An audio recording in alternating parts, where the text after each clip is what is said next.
joined us this morning. Thank you. I am Wendy Fitzwilliam, your host this morning, and I would like to welcome you to the Global Business Leadership Forum's Caribbean and Africa Call to Action, Become an Economic Change Agent. Our purpose today is to launch an interactive African diaspora dialogue aimed at creating a how-to economic empowerment mindset for the diaspora. By highlighting our areas of common ground, we can invest our talent and capital into creating strategic partnerships across borders for the full fruition of our economic empowerment. And it is for this reason that today we launch in the Caribbean and Africa, proudly, James H. Lowry's book, Change Agent, a life dedicated to creating wealth for minorities. We believe it will inspire you and be your blueprint to become an economic change agent locally and globally. Nigel, over to you. Hi, good morning, everyone. So I just wanted to give a little background on my relationship with James. In 2014, 2015, James and I connected. Actually, it was the end of 2014. And we were connected based on the fact that at that time, I was looking at the African continent and opportunities there. Aliko Dangote at that time had made an announcement about a year before that he was going to build a petrochemical complex. And we started discussions about getting involved in that petrochemical complex. I reached out to the Executive Leadership Council here in the US, and James and I started a discussion. And I decided to come up, we made a decision to meet in New York. And the day that meeting was scheduled to be held, they predicted that they will have the worst snowstorm in the history of New York City. I jumped on a plane and I tell my wife, nothing is gonna keep me from getting to New York City. I got there, our meeting was in Virginia. And when I got to New York City, I looked on the arrival and departures and every single flight was canceled. So we never met on that day, but we had a phone conversation. And James and I stayed in contact. In fact, that same week when I came back to Trinidad, my mother passed away. And James and I stayed in contact. And after the George Floyd killing, after George Floyd, was killed, James sent me this book, Change Agent. And as soon as I got it, I reached out to him.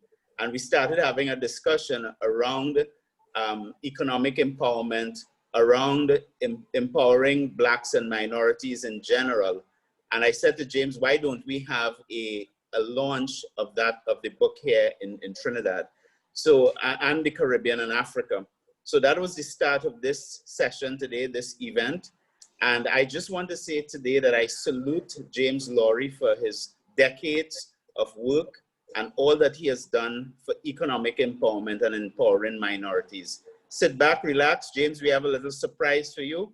So James, we salute you. We look forward to a great session. Panelists, thank you. For all those who helped and supported, thank you. Thank you, Nigel. Thank you, Nigel. So I think this time we'll have an introductory video of Mr. Lowry.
Wow. Wow. We definitely, as Nigel said, Mr. Laurie, we do Wow. salute you. Bravo. Yes. And guys, I have to tell you, for our attendees, you know, this was a highlight reel that could have become a highlight movie. You know, talk about a storied life. Now, your book, Mr. Laurie, is much more than a memoir. It's lessons learned. It's really a lessons learned manual filled with fun stories, great friendships, strategic and serendipitous relationships, and hard roadblocks along the way that you were able to overcome. Where did you get the courage to keep pushing forward in spite of the obstacles, and who were your role models? Well, I had many. You know, people ask me why I wrote the book. And I think, you know, part of the reason I wrote the book, I had such a blessed journey because all through my life, you know, I've run into beautiful people who've helped me along the way. Not like most of the people on this Zoom in the audience, we didn't have barriers and things put before us that we had to overcome. But I always was very clear that being one of the first Blacks, and really I'm very honest and say if it hadn't been for the civil rights movement, I probably wouldn't have gotten many of the opportunities that I received. And because I received that and I was so grateful that I felt that I had to carry on. I had to help up other people coming behind me. And to be very honest, I had to make my mother very proud. My mother was always there to help me, to support me, to whatever I did. So I promised her, I said, Mother, I'm going to try and do the best I can, but I will always reach back. And that has been my life. I believe in it. I enjoy it. I cherish it even more than money, even though I have no problems with making money. But it has never been my number one goal. It was to do that. And when you think about my life, you know, there's no other person who's been the first Black at McKinsey and the first senior partner at BCG. There's no other person who's really had his own firm that was completely dedicated to minority business and diversity and inclusion.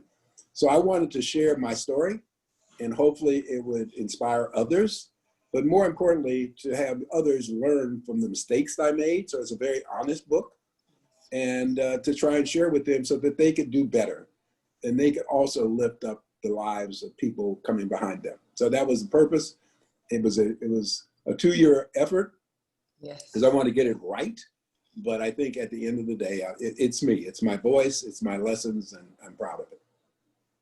Thank you. And so from where did you muster the courage to get past, you know, many of the obstacles you faced? Because as, you know, I said, you did live a storied life, a tremendous opportunity, yes, but many obstacles. What got you past those? I think I always had a goal.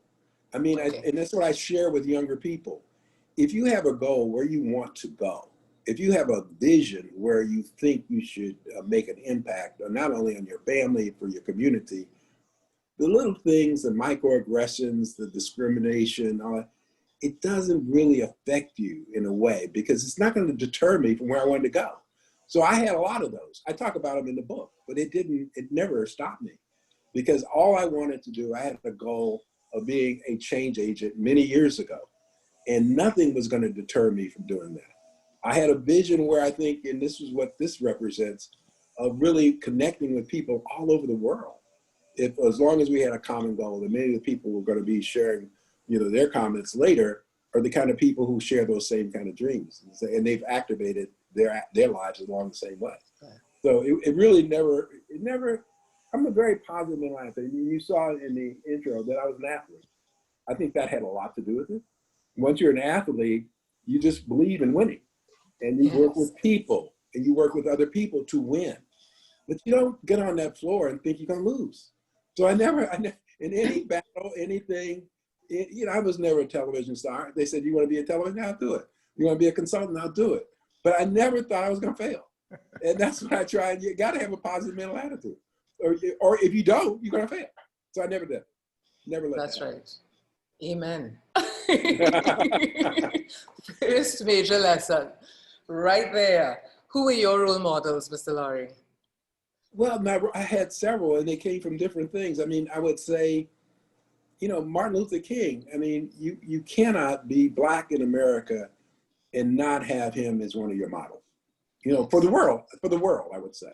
So when you think about Gandhi, you think about South Africa, you think about Mandela, you know, we had that commonality between Martin Luther King and Mandela and Nehru. I mean, so when you start thinking about the world, you have to think about Martin Luther King for me. Yes. But I also had Maynard Jackson, who was one of my friends and one of my models. Maynard Jackson was the mayor of Atlanta, and he was the first mayor to think about the economic power of that office and to use that economic power to increase wealth for people of color in his city.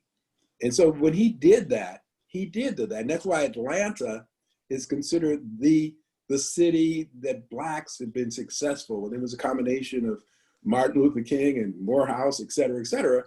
And so that they felt that they could do that. So they became the model for the rest of the country. The other mayors, both white and Black, said, okay, if Maynard could do it in Atlanta, we can do it in Chicago. We can do it in Boston. We can do it all over. So Maynard was another model I had. And then I had business people who were models. And so John Johnson, who started Ebony Magazine, for me was a model. Because what did John Johnson do? He decided he was going to do a magazine, but he wasn't going to just sell it to the community. He's going to sell it to the world. And his magazine went all over the world. He diversified in other areas. So I think he thought big. And I think what I've always tried to do, and I'm sure we're going to talk about it on this Zoom, is I think people of color have to think in terms of working together. But I think we also should be thinking big and thinking, don't be limited in your thinking. And I'm not going to get political, but I think over the years, and we talk about the United States, and we talk about 400 years ago when we came on our continent, that for 400 years, people have tried to have us think small and to think that we're not good enough and we're not smart enough and we don't work well together and we should be satisfied. That was never my intention. That was never my belief. And, over time, I realized that I didn't want to really work with people or think and work and plan with people who thought that way. So I think what we're doing and what Nigel, I will take my hat off to you now and forever, you've always thought big. And this, to me, what we're doing today is the start of something much bigger than what we're doing now. So we have to work together, and we have to think big because the resources are in your countries. The resources are on the continent, and we will talk about that as well. And if we work together and leverage all the skills and knowledge, our training in McKinsey, BCG, they're brilliant young kids, many of them from Nigeria, many of them from Trinidad, many of them from Barbados, who are in these great schools, but how are we leveraging their brilliance to really create wealth for all of us and for the people less fortunate than we are? Absolutely. Now, at the beginning of each chapter of your book, Mr. Lawrie, you provide the reader with a global historical timeline for that period in your life story. Why was that important for you to do? Give us, an example. Yeah, and tell us why. It's a great question, Wendy. I think when I was writing the book, it suddenly dawned on me that I and many others are just products of our time. So when I go back, and Nigel put my age up there, I guess I could deal with that. But when I go back and deal with my age as old as I am, I remember in the 50s, what was life like for me being a Black kid on the South Side of Chicago? And in the 50s are different from the 60s, from the 70s and the 80s. So what I tried to do for each chapter is tell the reader, here are all the things that are happening in our community. Here are all the things that are happening in the civil rights platform. Here are all the things, the major decisions that were happening in the world. Who are our elected officials, the good, the bad, and the ugly. And because I, at that point in time, was just a product of all these people, of all these events. So that's why I thought, and then throughout the book, I was very consistent, and people have praised me for this, because the book was published before George Floyd was killed. And what I tried to do in the opening chapter is to highlight the fact people were being killed in Mississippi and killed in Alabama. People were being lynched in all these places way before it became 2020. And if we lose sight of that history, we lose sight of why we are here today. So it is very important to put on paper all the things that were happening to Black people and brown people around the world. So it wasn't just America. I was, and as you read, there are things that were happening all over the world. I talk about Africa. I talk about independence in Africa. I remember. Well, let's talk about that a little bit, because you, as a student of Grinnell College, lived in Tanzania, you know, at around the time of the country's independence. How did that experience connect you to the larger African diaspora? How did that experience living in Tanzania as a college student inform your life, your decisions? It changed my whole life. It will never be the same because of that experience. I mean, so I was 22 years of age. I was in at that time, let's be honest, it was Tanganyika. It was not, okay, it was Tanganyika. Yes. And I was there December 9 in 1961. I was there when the Union Jack flag went down.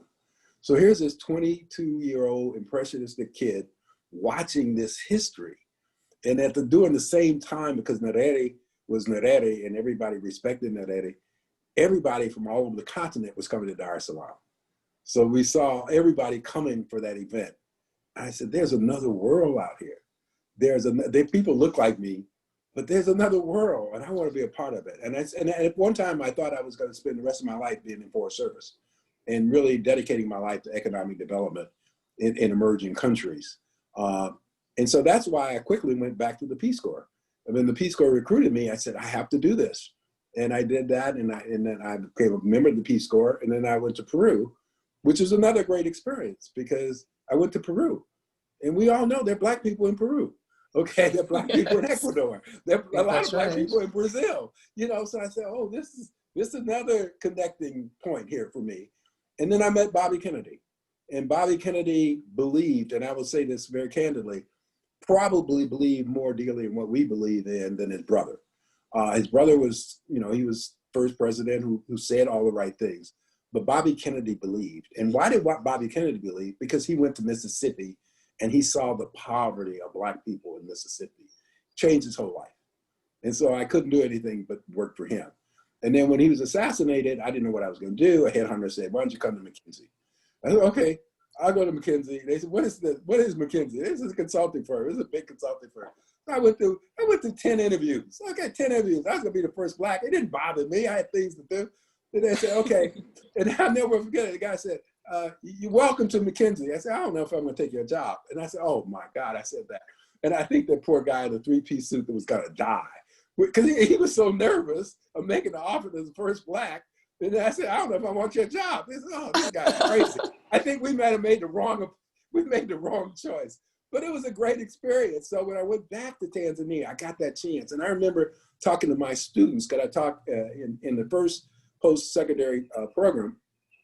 And I said, I'm going to come back next time. I'm going to come back, but I'm going to be better able to help the people of Tanzania. So when they asked me to go head up a team in Tanzania with McKinsey, I jumped. I jumped at the opportunity. Yes. So I did that because there I was positioning a power that I could do more. I was talking directly with the president, and we decentralized government, and it's still there. So yes. When you think about that time, and so that was another learning experience for me. Well, I have to say to you, Mr. Laurie, thank you, because I had the opportunity to work in Tanzania a few years ago with the government. Really? And it was really special. We don't have time for that now, but thank you Okay. tremendously. You paved the way for a few of us. But your life experiences, I think very much what I've gotten from my reading of you is that you believe very firmly that we must, that is the Black population of the world, the African population of the world must change our mindset towards business. That is the single most important thing for Black people across the diaspora. Yes? Tell Absolutely. us why. Well, I mean, let's go back to Tanzania. You were there, I Mm-hmm. was there. And when I was there in 61, I used to be in the bay, in the bay in Dar es Salaam, and I'd see these Yes. big ships. And I would see all these resources leaving Tanzania and going to Europe. And the first trip on the evaluation of that product. And I'm saying the money was made in Europe. Yes. It was not made in Tanzania at that time. And so the whole question is, if we think big, if we can coalesce, if we can work together, things are different now than I was there in 61. We have a different mindset. We have governments that are controlled by people of color who've gone to the same schools you or I have gone to. And so now it is time for us to coalesce. It is Gotcha. time for us to plan. It is time for us to invest in each other and have faith in each other and grow with each other. So whenever we leave this great planet of ours and go into wherever we're going, that we can say we did our thing. So our grandkids and great grandkids will be in a much better shape than we were when we started our journey. Mr. Laurie, it's time for us now to bring in our panelists. I almost got lost in our conversation. I'd like to introduce at this point our distinguished panel this morning. Dr. Wayne Frederick. Is Dr. Frederick on with us? Who is the president of Howard University in Washington, D.C., the alma mater of generations of people from across the diaspora. And given what transpired last night in the United States of America, I must add that Howard University is the alma mater of the first woman and the first Black woman to become the US vice presidential nominee on a major party ticket. Yes? Gervais Warner, fellow Trinbagonian, president and group CEO of Massey Holdings, one of the largest investment and holding management groups in the Caribbean. Benga Oyebode, founder and managing partner of Aluko and Oyebode, a successful corporate and commercial law firm in Nigeria, member of the board of directors of the Ford Foundation, and Janice Bryant Howroyd, CEO and founder of Act One Group based in California. It is the largest woman-owned workforce management company. And last year, Act One generated 1.1 billion in revenue. The net worth is 420 million according to Forbes. Welcome to our distinguished panel. I'm intimidated. You should. All right. I'm intimidated by this panel, I think we're all intimidated by you, Mr. Laurie. It's because of you this panel is here this morning. And then thinking about how we would kick off this morning's discussion, we asked Mr. Warner to share with us the core themes, to extract the core themes as he sees it from your book, from Change Agent. And those were the gaps that still exist for minority professionals in business despite the progress that has been made.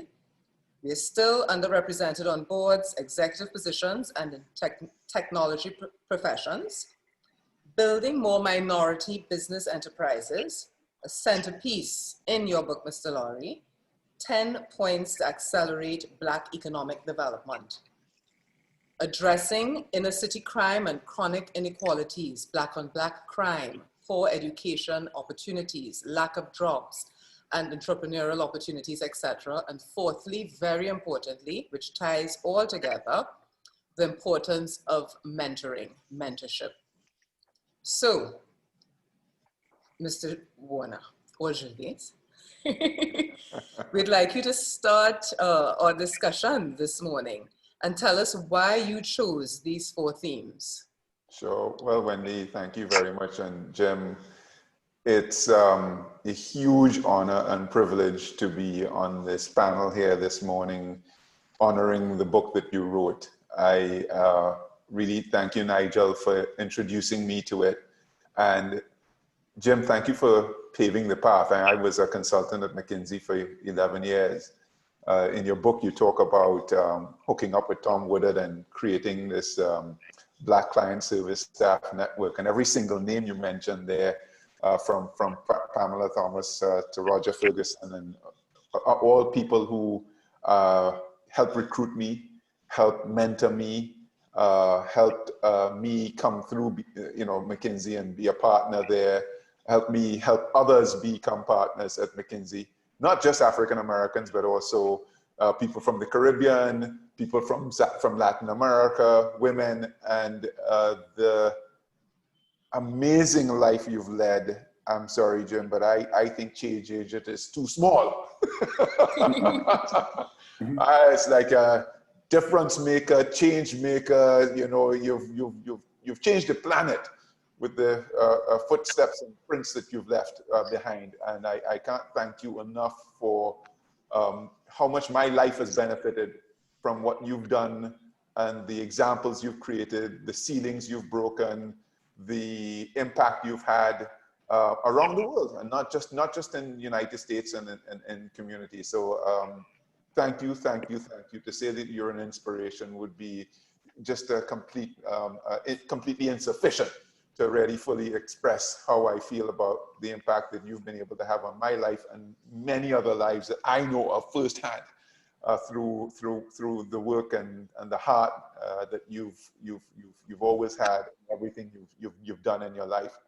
So it would be remiss of me not to say that. Thank you, first of all. Thank you. Why those topics? I mean, literally, when you read the book, I mean, these are the big things that jump out. And, I think the opening set of chapters around the experience of being Black and trying to, come through the different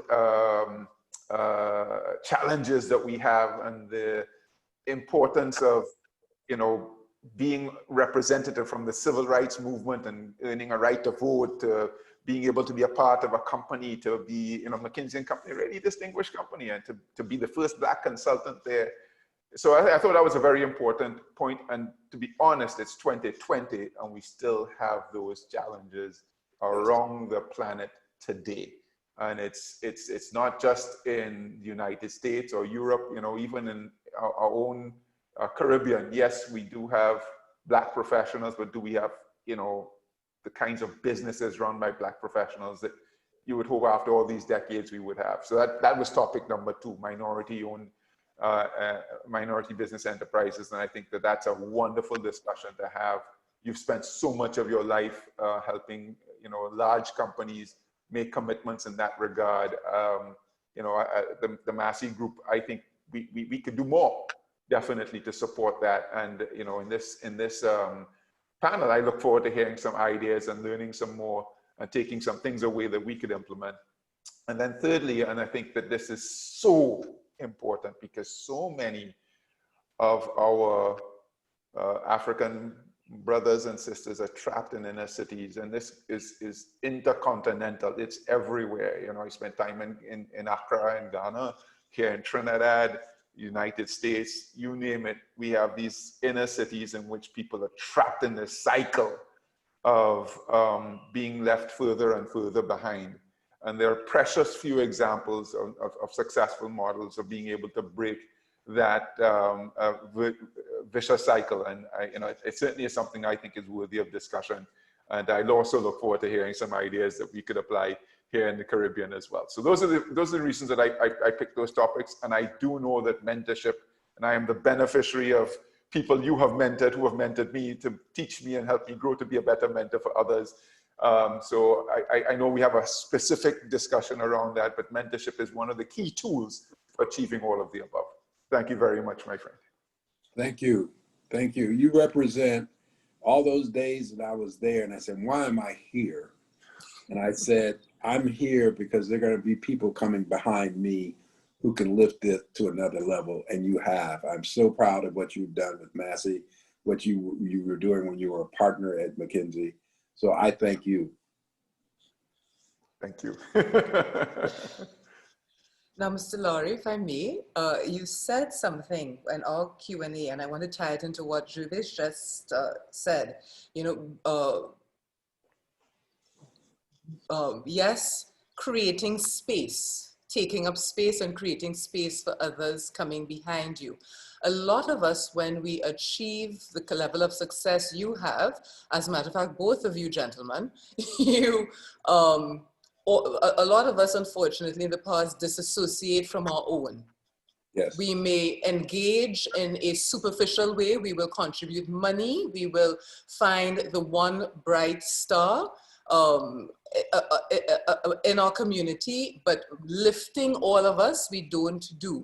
Mr. Laurie, you have spent your life looking back constantly. Talk a little bit about that.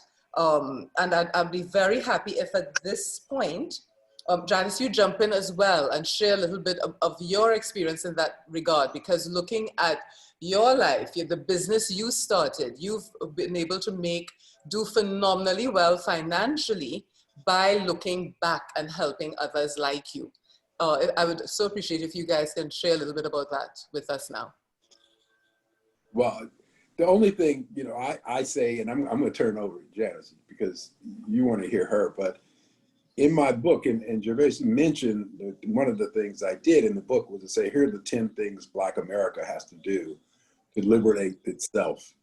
And the 10th point, which I thought was going to be controversial, but it has not been, is to say Black people have to stop having the mentality of crabs in a barrel. And so what you're saying, I mean, I think that has been with us for years on whatever the continent. And we can we can spend the rest of this time talking about that. But until we can really deal with that and honestly say that is true, what are we going to do differently on Monday morning? It's going to be one of the serious things that prevent us from achieving the goals we should. I will turn it over to my good friend, Janice. I know she's got an opinion on that and many other things. So brilliant. Well, if I have an opinion on that, Professor, certainly it's been groomed by your tutelage. So thank you very much. And Wendy, oh my goodness, your loveliness is known to the world from an exterior place. As I've come to study and then witness you today, it genuinely is bred from inside. So thank you for allowing me a voice to speak to someone who's been the voice for so many of us. I want to hold up his book, if I may.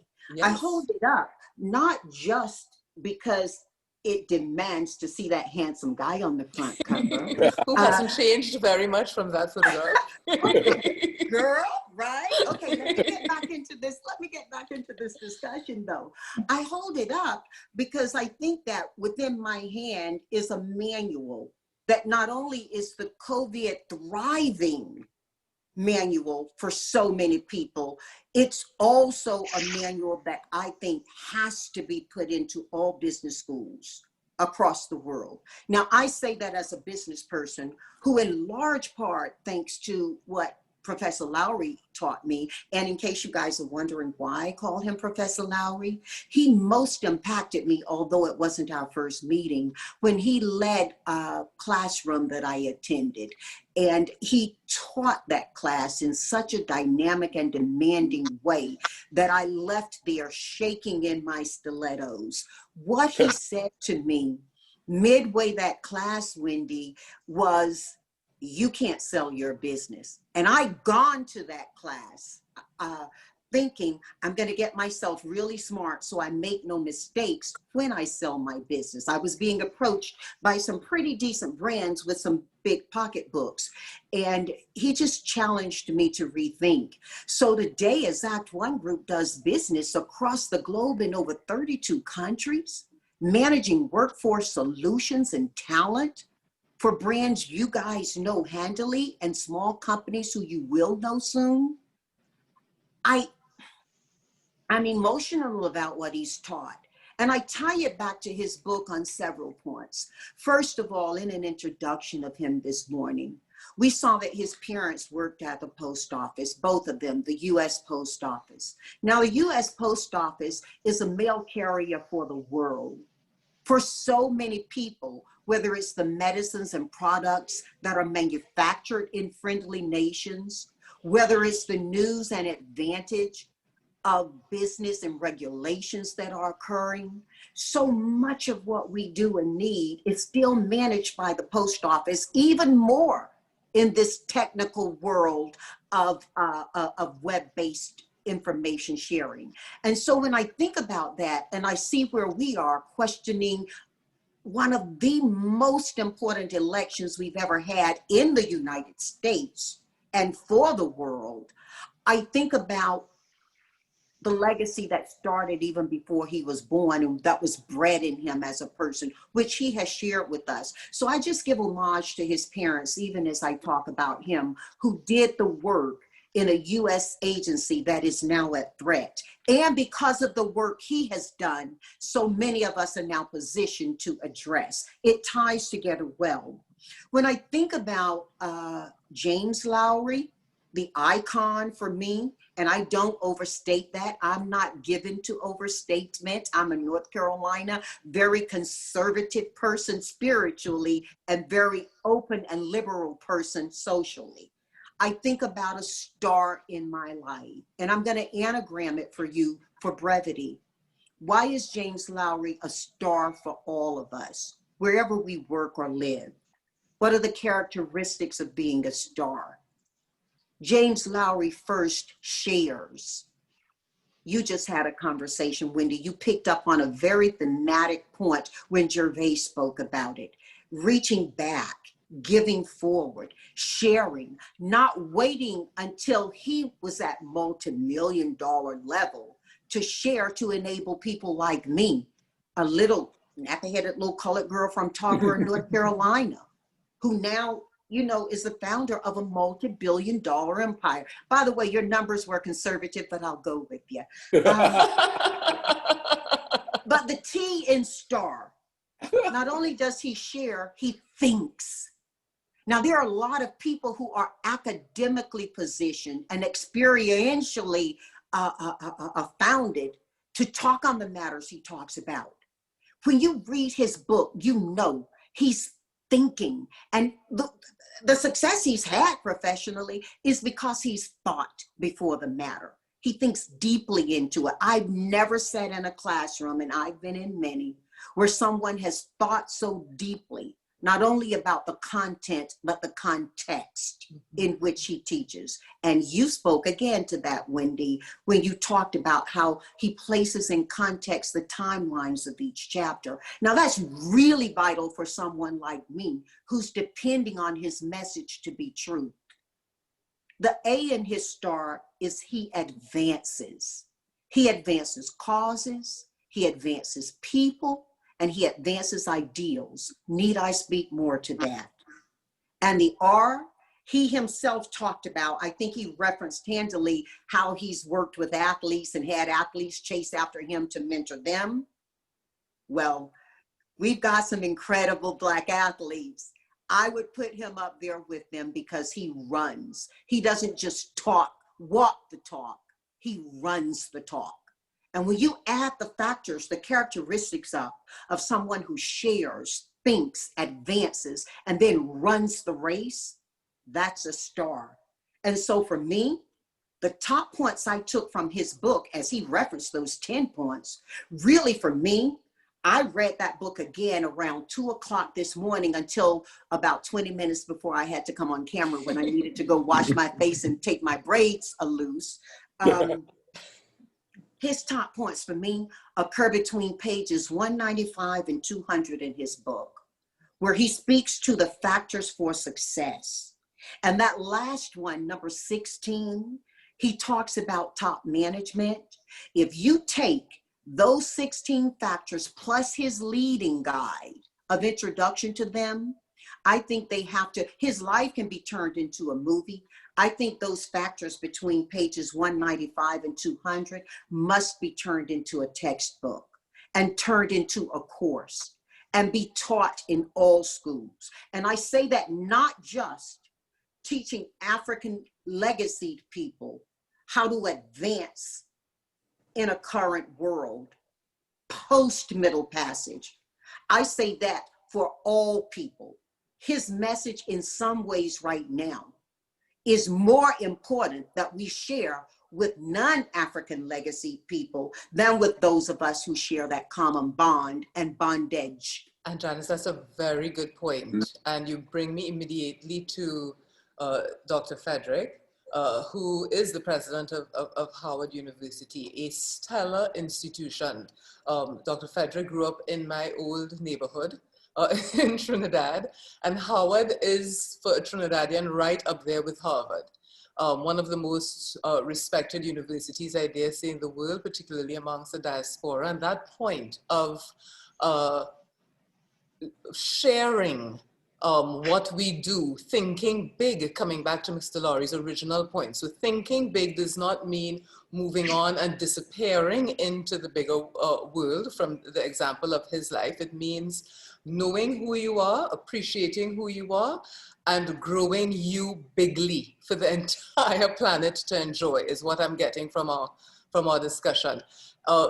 Dr. Frederick, I'd love you to jump in here and tell us a little bit about your experience at Howard, in the university system across the board in the US, and how is the HBCU system facilitating that, the connection to the African continent, the connection to the diaspora and beyond the diaspora. We're at the stage now, I think largely because of social media, where we celebrate our Blackness in a way in which we've never done before. And everybody else is now also enjoying it in a way in which we've never done before. It's a great time to educate the planet. Dr. Frederick, how are we in that regard? How are we doing that? And welcome. We haven't heard you yet for the morning. Yeah, sure. Thank you very much. And thanks for having me. I appreciate it. Pardon my surroundings. I'm actually on vacation with my family, so they put me outside to do this call. So I don't wake them up too early. I like I think there are a few vacation. things. Yeah, I think there are a few things to point out. I think the first is that the HBCUs do provide a unique opportunity for education with a grounding in the African diaspora. People often ask me whether or not they're still needed. If we didn't have them today, we'd have to create them, because the reality is that we have to have a platform in which we can give students an opportunity to interact and to be allowed to have confidence instilled in them without them being concerned that there are other factors that affect their outcome. And I think that's what HBCUs provide. Howard is unique in that sense. And when you look at what Howard has done in terms of not just changing the African American experience here in the US, but really changing the diaspora in so many ways. Howard has given flight to people like Toni Morrison, Vernon Jordan, has had people on their board like General Powell.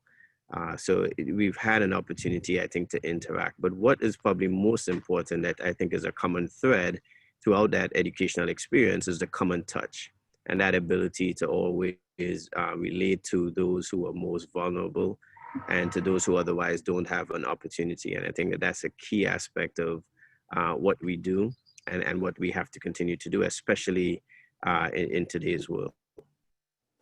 See, one of the things I have to put on the table for Howard, I saw Grinnell College being mentioned, Harvard being mentioned, but we didn't mention my relationship with Howard, where I've served on their business school board for over 30 years.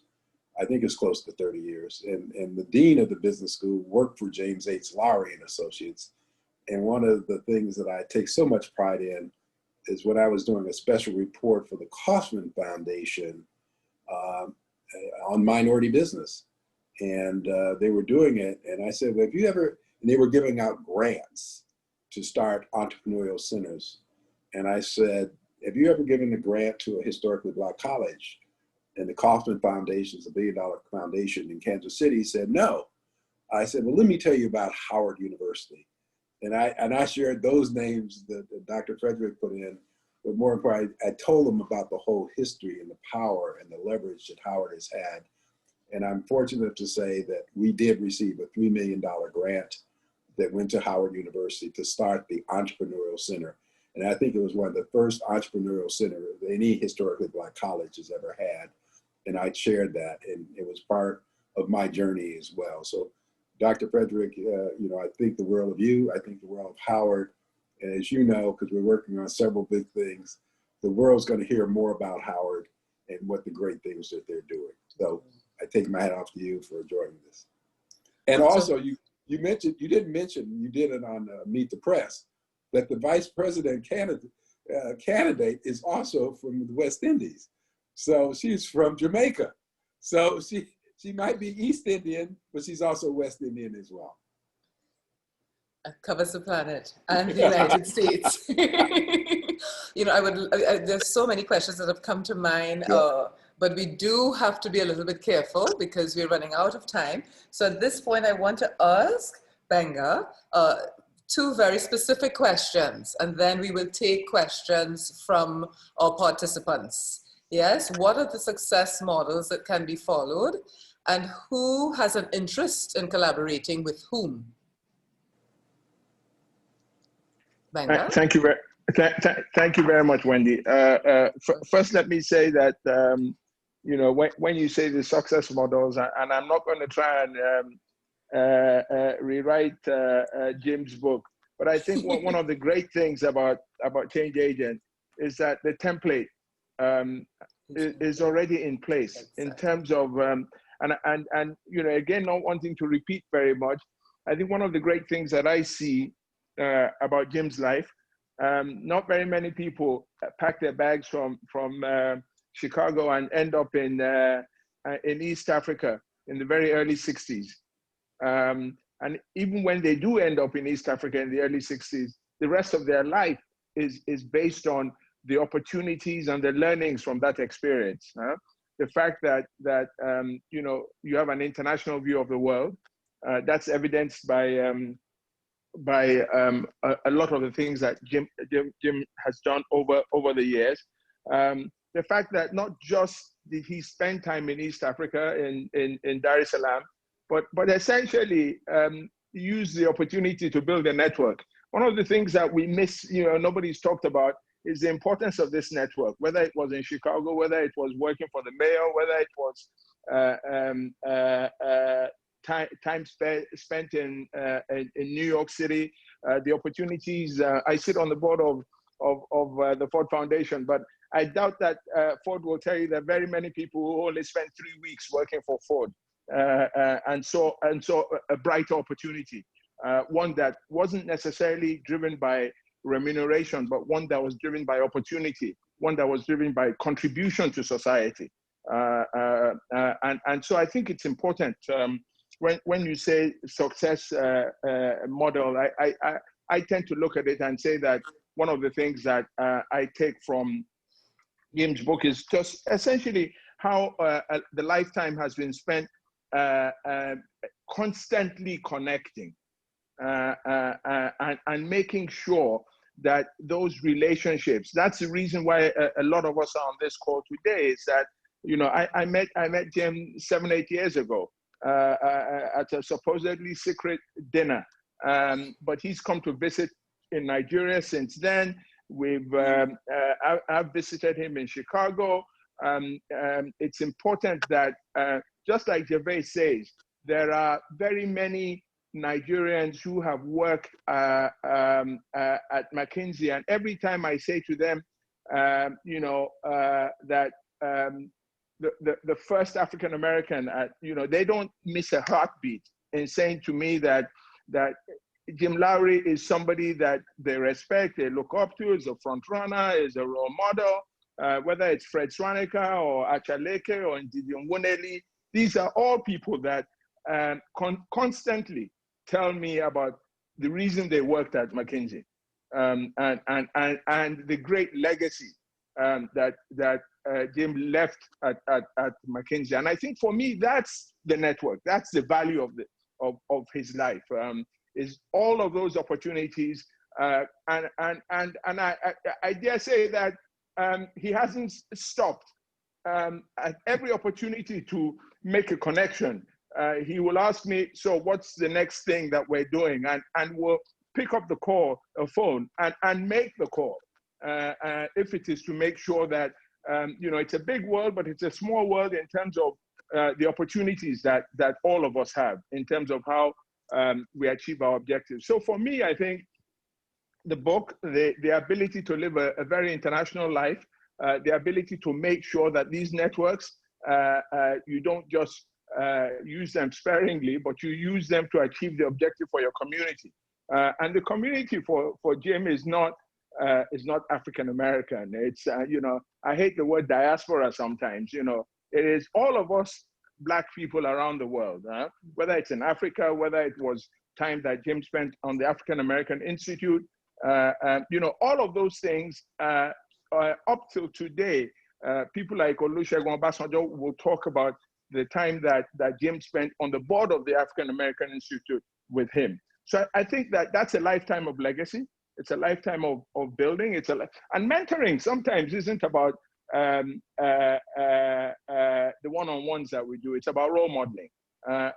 And so Jim's lived a life of, he's the role model for all Black people that are consultants in these famous consulting firms. And the fact that he hasn't stopped doing it, for me, is the success of the book.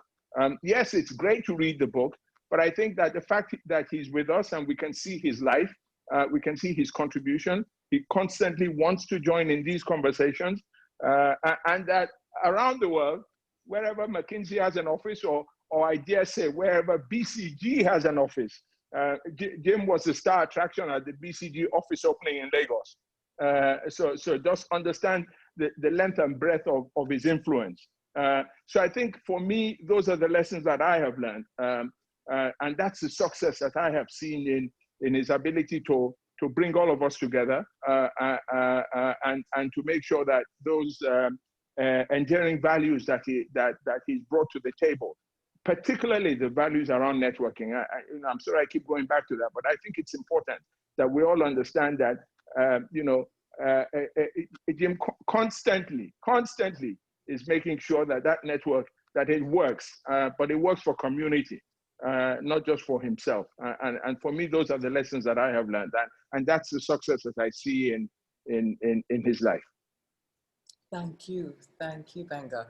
Of course, we have to take a few questions now from our participants, and I'm going to hand over to Sam, yes, and Dorothy to share with our panelists, to ask our panelists a few questions.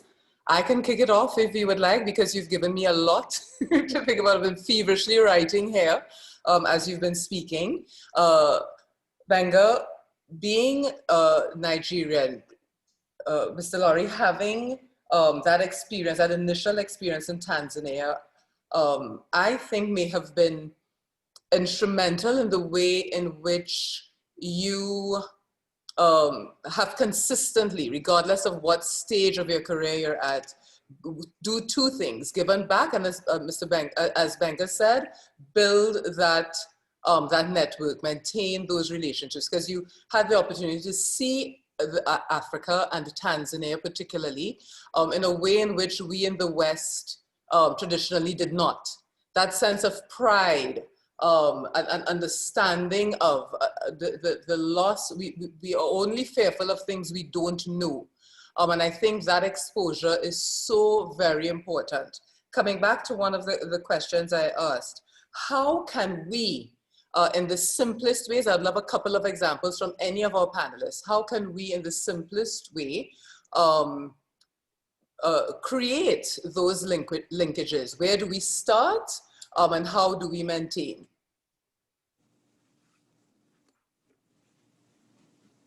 I can take a first shot at that, and I think let me go back to something that always never fails to puzzle me: how in one lifetime, James' experiences, it's, where else do you find time to do all of these things that he's done? And I think that yes, the Peace Corps doesn't exist anymore, and so those experiences, your ability for a young person in the early 20s to spend time teaching in a high school in the middle of nowhere doesn't exist. But I don't think that stops the ability for all of us, people of color, Black people around the world, to spend, to invest in ourselves. And I think that's what Jim's story is that whether it's in inner city Bedford-Stuyvesant, or it's in Chicago, or it's in Lagos, Nigeria, there is an intrinsic ability for us to learn the lessons of sharing. And so again, for me, the real message for all of this comes back again to the ability to reach out, the ability to make sure that, and I don't want to jump into the next conversation around mentoring, but to leave a little of ourselves for others to first to see, but more importantly for us to make sure that we're not the only ones standing in the room, and that we drag others, whether they're kicking and screaming when we drag them in, but that they recognize that the satisfaction and victory for all of us must be more of us, an inclusive society. Where there are more of us in the room, and we're opening the doors for more people to come in. And I think that's the legacy that I see, whether it's McKinsey or BCG or actually in literally everything that Jim does is, can we drag more people in here so that we achieve our objectives? Hey, Wendy. Yes. When Benga spoke earlier about networking, one of the things I remember Professor Lowry teaching us, and he said it at NMSDC events as well, where he deeply helped to carve so much of what became successful about that organization, the National Minority Supplier Development Councils that exist and have iterations across the globe for advancing initially many Black people and now far more inclusive. But when Benga talked about the networking, I've heard Professor Lowry say more than once, your network is a big, big part of determining your net worth. And so, Benga, I really thank you for making that point. Now, on page 245, because I'm going back to this book, Professor Lowry expands everything he talks about is woven together to help you really expand and excel in life. He talks about in number 5, people are people. And he expresses that even he had some regrets that he didn't take advantage of that knowledge, and many successes because he did. So to answer your question on how do we create this network, first we got to prepare ourselves by following his advice and understanding that people are people. Many times I've walked into, whether it be a sales situation or a business networking event, or simply to keynote myself on a platform, I've kind of gotten that little feeling that I had as that girl leaving North Carolina going into the bigger world. And the fear that would overtake me, I'd have to step back and remember that everybody in there put their pants on one leg at a time, and everybody needed toilet paper. And prayerfully, they used toothpaste. And once I did that, which is something my mom told me to remember, once I did that, it enabled me to walk in with less fear. And then being prepared. Professor Lowry also teaches us we've got to bring experience and education together in walking forward. Here's the thing, that big thing I learned from him about networking, which was your question, how do you do that? He taught all of us, and I think embedded in his common message is the theme of this. We truly have to bring the gratitude and humility forward, but not let it overwhelm the ability and the right that we have as people. You've got to be able to balance that. And sometimes we teeter on it. We become so humble that, and that was my failing a lot of times that he worked with me on, and he still gets at me about it. But we become so humble that we forget we are also working from authority, the authority of our knowledge. And I want to just do a little shout out to the attention that he has given to Howard University. Now, as a North Carolina A&T alumnus, everybody, I gotta say, I gotta say that our homecomings are made better by Howard University being our team of choice to play. But Professor Lowry elevated for me and reminded me of something that Dr. King taught us, you know, until all of us, and Jesus Christ taught this as well, and, you know, the lesser of us. And so I think that until all of us are advanced as HBCUs and bringing that networking together to tie it back to the answer, I think we can be great competitors on the athletic field, but we are compatriots in the field of business and the advancement for justice. And so I bow humbly to Howard University as a North Carolina A&T alumnus because Dr. Lowry, Professor Lowry, my friend James Lowry taught me to love all our HBCUs, and him teaching me that and me living that is why I believe President Obama named me to an advisor for the White House on HBCUs. All of this ties together through the networking. Thank you, Binga, for making that point. Thank you. I think we do have, thank you, Yeah, Travis. I know you have to change, but I just want to make one, you know, what you're interested in collaborating, just a quick response. Yes. I think the biggest conundrum we have in the world today is our inner cities. And what we have on this call are a collection of professionals who've, you know, really thrived in life and have been mentors and have been pioneers in industry, etc.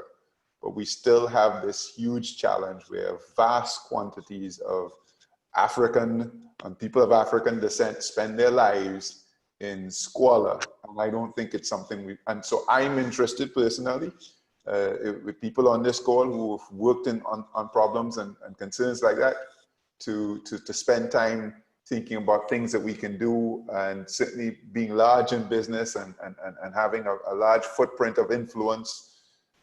There's got to be more that we could do, and you know, we can't leave this up to our respective governments. You know, I think the big message around enterprise and business, I think that is really, you know, a big part of where I think a solution has got to come from. So I just want to make that clear.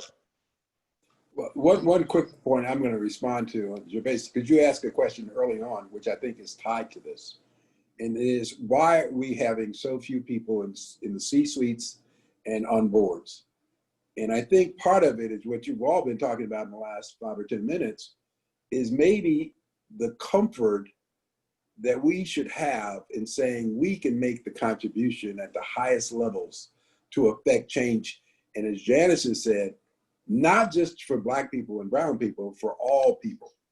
And I think as soon as captains of industry accept the uniqueness in what we can offer and the talents that we have to elevate us to the C-suite, to really compensate us for what we've done at the C-suite, putting people on the boards in major corporations.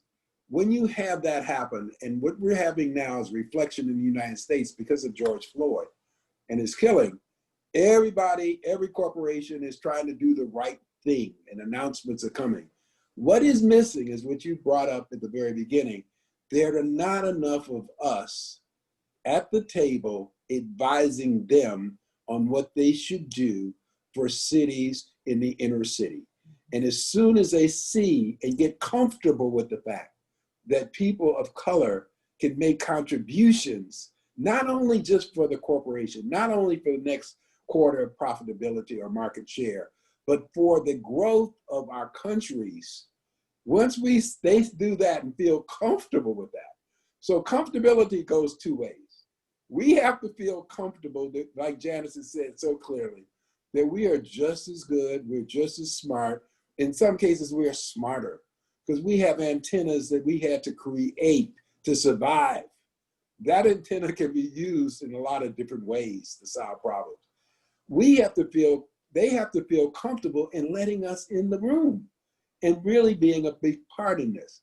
Until that happens, because we all know at this point in time, they still control the power and the influence to make change. So it has to be a symbiotic relationship between us, once we get that opportunity, not looking back, and saying, here are our solutions to solve these problems. Listen to us. It's not what you're used to hearing, not what you want to hear, but listen to us. We will lead you to the promised land. And everybody will benefit. If you don't let us be on these boards, if you don't do what we call objective evaluations, get to be partners at McKinsey, BCG, or get to be in the C-suite, because I say all the time, there's a very thin line between objectivity and subjectivity. So we're gonna have to do that, but we gotta get an army out there working together.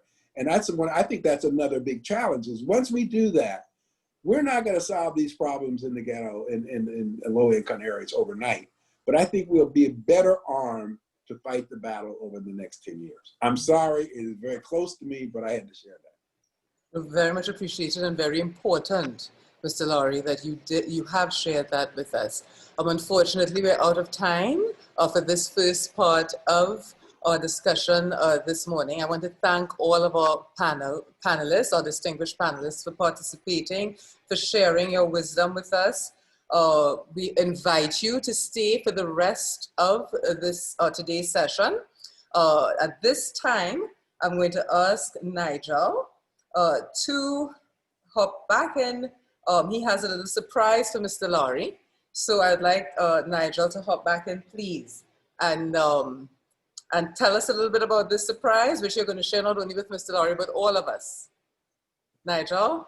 Yes, so James, while we were planning this event together with all the planning committee, I asked what was your favorite song, and Julia told me that it was Glory by John Legend. Unfortunately, John could not make it. So what we did is we got another John in Trinidad, John Thomas, and other singers, performers, entertainers from Trinidad to put together Glory that is originally by John Legend and Common. So without further ado, the surprise for you. And again, James, Jim, we salute you. Thank you, Nigel.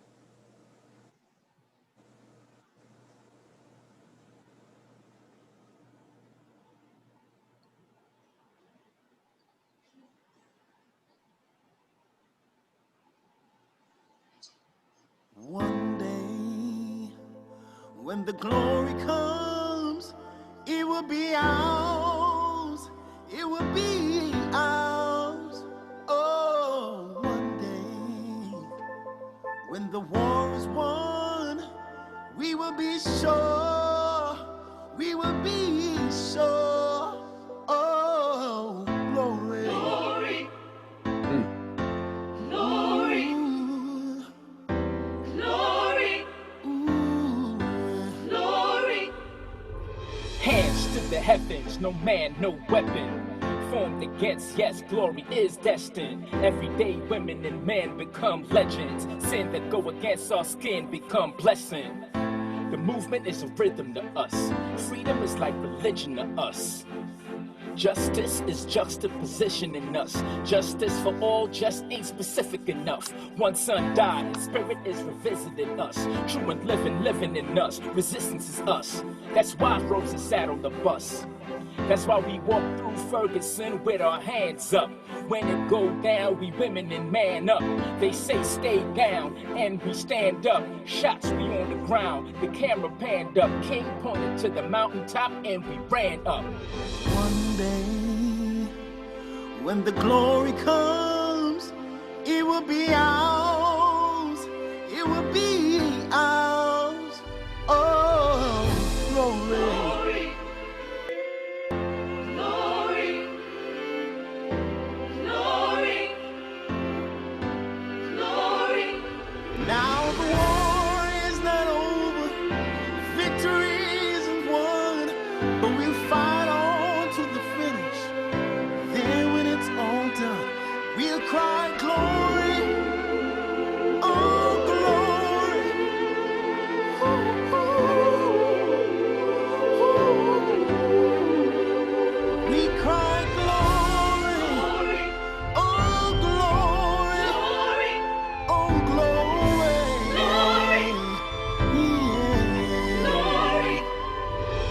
Selma's now for every man, woman, and child. Even Jesus got his crown in front of a crowd. They march with the torch, we gon' run with it now. Never look back, we done gone hundreds of miles. From dark roads, he rose to become a hero. Facing the League of Justice, his power was the people. Enemies lethal, a king became regal. Saw the face of Jim Crow under a bald eagle. No one could win the war individually and take the wisdom of the elders and young people's energy. Welcome to the story we call victory, the coming of the Lord. My eyes have seen the glory. One day, when the war is won, we will be sure, we will be sure. Oh, glory. Glory. Glory. Ooh. Ooh. Glory.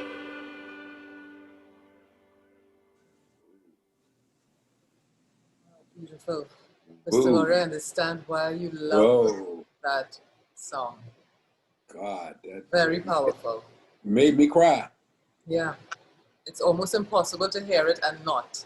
You know, Yeah. and particularly in this time in which we live.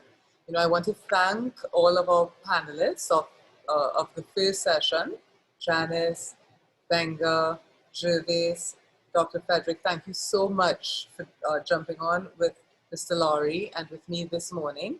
Of course, you are very welcome to stay and participate in our next session, which we'll get right into, actually.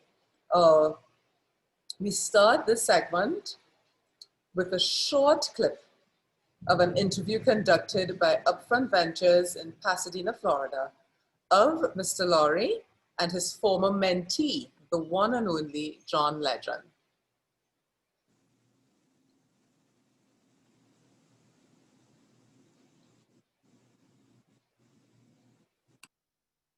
Relationship with Jim evolved? Well, as he said when he introduced me, I started my post-college life at the Boston Consulting Group.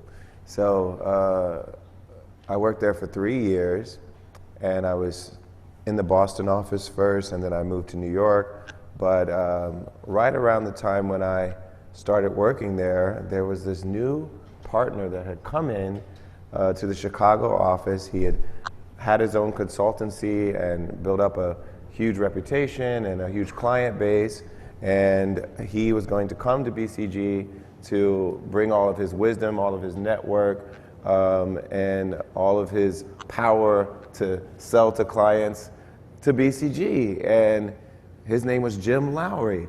And I heard about him before I actually met him. He was already legendary as soon as he got there. Just such a magnetic personality, a dynamic personality. And I got assigned to a couple of cases that he was working on, and also he came to help BCG think about how to diversify their consultant ranks and get more black and brown partners moving up the ranks and things of that nature. And so we interacted in various ways, both through kind of our diversity cohort, but also through specific cases for clients. And he became a mentor, a very good friend, and we've been friends ever since. And when you have a mentor like Jim, you learn so much just from being around him. You connect to so many other people because of all the connections that he has. And I couldn't imagine my life without him being a part of it.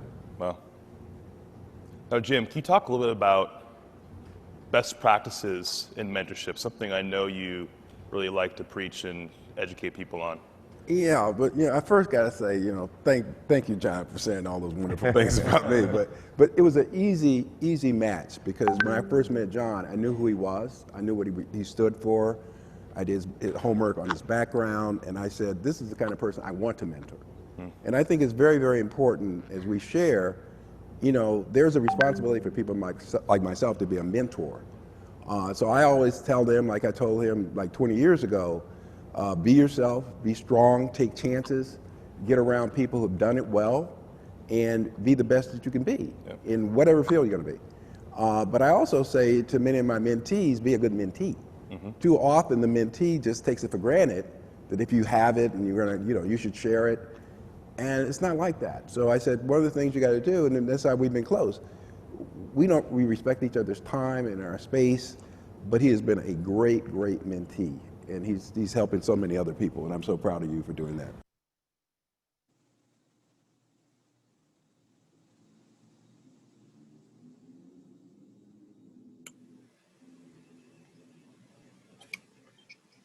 Wendy, you're on mute.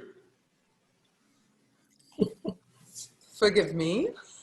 Okay. I was just saying, whoever thought that John Legend worked at the CG before becoming the huge megastar businessman that we know? You never know what path life is going to take, And as Gervais said, as we mentioned at the start of today's session, mentorship is a huge part of Mr. Laurie's message, his principles for success in our community, and it sort of ties everything together. Correct, Mr. Laurie? Yes, it does. So without further ado, I'm going to introduce our panelists for this session, all very accomplished as earlier panelists are in their own right, and took risk in spaces that are not traditionally occupied by us. Camille Wardrop Allen, American aerospace engineer, space scientist, internationally acclaimed speaker, writer, educational leader, and science ambassador. Barrington Irving, youngest and first Black person to fly around the world solo, and founder of the Flying Classroom. And Charles Ifede, CEO, Ibanco, co-founder of InterSwitch, former CEO of InterSwitch's consumer business, and CEO of Verve, which is the card scheme subsidiary. Welcome. Thank you. Great to have you. Great to have you all. So let's immediately jump into our questions, guys. As I said, each of you have taken very unique paths, career-wise, in your lives. And we want to know from each of you, how did you choose your career path? We'll start with you, Charles. All right, thanks everyone. Extra thanks to to Nigel for inviting me. I'm definitely very honored to be here to almost speak face to face with Professor Laurie himself. I've heard so much about him. I've worked in consulting for quite a long time. Well, not so long. I worked in both PwC and Anderson Consulting back home in Nigeria before I co-founded the business that I co-founded called InterSwitch. So how did I start InterSwitch? Actually, I was actually still working in Accenture at the time. So Anderson Consulting had just changed their name to Accenture, and a friend of mine had asked me to write a business plan for a business that he wanted to do. And I mean, working nights and weekends, I wrote the business plan, and then we basically took it around to go and get investors. I wasn't planning to participate in the business. It was just to get investors to my friend's business. And when we got the first bunch of investors in, I mean, he had claimed that I was part of the business. So he called me one weekend and said, okay, we've gotten this amount of money. It's time to leave my job. And in fact, I was still in my car. He tells this story till today. When he told me, I didn't get out of my car. I just drove away. But I eventually came back, and I had no choice because I had collected money from people to go and start a business that I had not planned to do. The good thing is that the business turned out to be extremely successful. We had over $1 billion valuation late last year. Because we're an African-focused business, one of the things we said, if we were US business, would have been valued at 5 times that, but we're still really grateful for that. So that's my own journey into the risk that I've taken. Yeah, thank you. So for you, Charles, it was almost accidental. Yes, you're the kind of gentleman who does not say no. An opportunity presents itself, you jump right in. Yeah. Yes. Camille? What an interesting path. Tell us where that seed was planted and how, you know, you made the jump from I like this, it's interesting, to I'm going to pursue this and I'm going to succeed at this. Well, thank you so much, first of all, for having me. This, I mean, the panel that's been assembled here is truly amazing, and I'm so honored to be a part of it. For me, I started dreaming about space even before I knew what all of that was. And I always tell this story that at the age of like 6, 7, 8 years old, I would sit on the trunk of my dad's car. I was born in Trinidad and Tobago. I would sit in the trunk of my dad's car and just be fascinated by the night sky, by the stars, by the vastness of space, but not really having a concept of what that was or context for what that was. But really being a good student in math and science in high school. And I remember at the time, which I think from what I hear from young people is still the thing that we tell young people the fields that they could pursue is being a doctor, a lawyer, an accountant, a teacher, and a nurse. And I knew I didn't want to do any of that. I was like, no. But we had a friend who was an engineer. He was a petroleum engineer. And I just knew that that was something different. I didn't actually know what engineers did at the time, but I knew it was something different. So because I was good in math and science, I was like, okay, I think I have the foundation to do engineering. And then I had to decide, well, and this was in sixth form, I'm trying to, you know, figure out, well, what kind of engineering do I want to pursue? Because there's so many different fields. And I was really good in chemistry, so I could have done chemical engineering. I was, and of course, being in Trinidad, I could have done petroleum engineering. But I loved planes. I loved airplanes because I flew a lot as a child. We would visit my family in the States every 2 years. So I became fascinated by planes, and I said, okay, this is something I want to do, because I didn't know anybody who was doing that. And I was always this young person who pursued paths that nobody else did, or very few people did. I don't know what that was about. So I said, hey, I want to do aeronautical engineering. So I migrated to the States to study aeronautical engineering, which is the design of airplanes. And a lot of people have heard me hear this story. As a freshman, and I went to Howard, as a freshman, the Challenger accident happened. It was 1986. I remember coming home and it was all over the news that this space shuttle had blown up upon launch, tragically killing 7 of its crew members, one of which was the first teacher that was going to be in space. And Wendy, I tell you, that blew my mind, because I had just migrated to the States and I didn't know there was a thing called a space shuttle. I mean, we didn't have that concept. We didn't have cable TV back then, like you see SpaceX and all that stuff on TV. We didn't have any of that, you know? So I didn't know there was a thing called a space shuttle. There was a place called NASA, and that you could have a job flying in space. And those moments just changed the trajectory of my life. And I decided that's what I wanted to do. That's where I want to work. That's what I want to do, design rockets and spacecraft and become an astronaut, hopefully sometime. And 6 years after that, I was driving into the gates of Kennedy Space Center.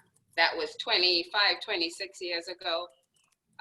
And I've been on the front line of the human space exploration programs for NASA.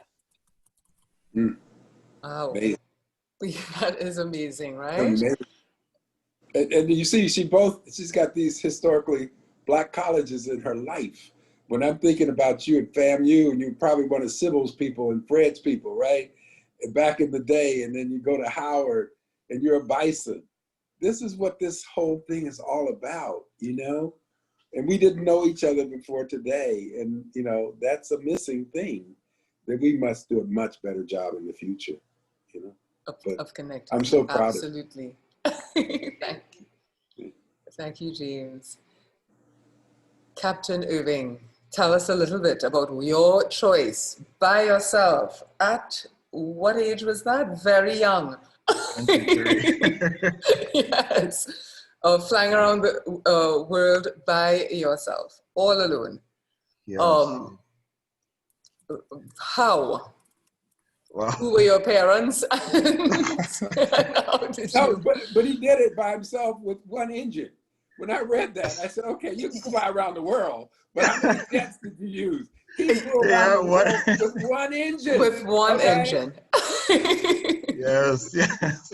Well, first, let me say I'm very grateful to be on this virtual session of heroes. Extremely humbled and grateful, and thank you all for doing this and putting this together. To be quite honest, I had no interest in aviation. I thought it was cool. Of course, in most inner cities, an airport is not too far because no one wants to live beside the noise. And I had no intentions of getting involved in aviation until I had a chance meeting with a Jamaican airline pilot who I saw step out of a nice, luxurious truck, dressed in a uniform. And I'm just staring at him, thinking to myself, this brother looks like a ton. Had no what he did. And he saw that I was staring at him and walked up to me. And he said to me, hey, son, have you ever thought about becoming a pilot? And I shared with him and I said, I don't think I'm smart enough to fly a plane. And he gave me the typical speech, if I can do it, you can do it. I didn't care about that. So I asked him the most important question to me at the time. That question was, how much money do you make? And when he answered that question, I looked up at him and I said, legally? And he said, yes, this is what I do. And I at the time, I played football for a team that was ranked #1, not only in the state of Florida, we were ranked #1 in the entire country. I was one of those kids who wanted to become an athlete. And because of this chance meeting with this gentleman, who is still my mentor to this day, and my former high school teacher, who I couldn't stand, Miss Batiste, because of both of them, I ended up turning down my football scholarships and pursued a career in aviation. Of course, I couldn't afford it. I attended my local community college. Then I transferred to HBCU, Florida Memorial University. And the rest was history. I think one of the greatest things that I've learned and really propelled me in my industry is that one of the things my mentor taught me, Captain Robinson, when 9/11 occurred, is he said, son, I'm gonna teach you about an industry, not a career. And it's two totally different mindsets. And it's the greatest thing he could have ever done for me, because I think oftentimes young people, they get so caught up with the careers, they don't pay attention to the industry itself, how many goes in and out, where are all the opportunities, where are all the needs. And because of that, I learned an industry and I'm still mastering it, but it's allowed me to do whatever I have to do in that space of aviation and education. And, you know, yes, flying around the world really opened my eyes. I only had $30 in my pocket when I departed in an airplane, but people began to believe and contribute and prayed and stuff, and it came together. And I'm very grateful, because I think that's also key too, is exposure. When I had a chance to see the world and I came back to the United States, I had a totally different perspective on life, on technology, on religion, on just multiple things.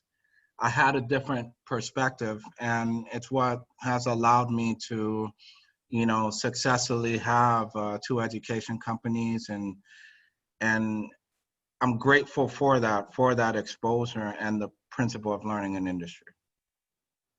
Thank you. So you've almost answered my second question, so I'm going to stay with you, Barrington, at this point, because I want you to speak a little bit about your a little bit about your mentors. So in terms of that initial exposure to flying, yes, the Jamaican pilot who is still your mentor today. But you've just hit on something else. You have started two businesses, two successful businesses that also, like Mr. Laurie, reach back to your community. So you're doing so as Mr. Laurie has. Successfully, you are giving, but also creating wealth, knowledge, wealth. Where did that come from?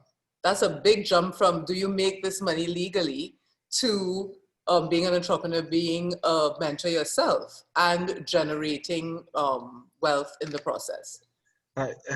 You know, I look at pioneers like Mr. Lowry, and I hope someday I can have half the accomplishments he has. But, you know, one of the things that I realized, part of killing our communities is financial literacy. Mm-hmm. Right? It's been proven that how much money you make statistically does not determine what your financial wealth will be, right? And it's certain things such as having life insurance, investing, 401ks, whatever the case may be, that allows certain opportunities. Of course, being an entrepreneur and those type of things. But when I look at our communities and look at giving back, I honestly view it as it's more than a priority, it's obligation. And I look at, if I didn't have a chance meeting with an airline pilot, where would I be? So part of what I've been focusing on and doing is not just, one of the biggest things, everyone talks about education, but one of the biggest challenges for our young people is that they are bored in school, right? The only difference when I was attending school is that I played football for a team ranked #1 in the country. I mean, our teachers were gambling on our football games, right? So I was never going to get in trouble. And when you have those situations and you realize that kids are simply bored, kids do not necessarily know how to be read, and kids, in a lot of cases, one of the biggest challenges in education is content. And we're not providing content to kids in a meaningful manner. And that's why, I go out and do all these expeditions, where I take the core things they have to learn and convert them into meaningful learning.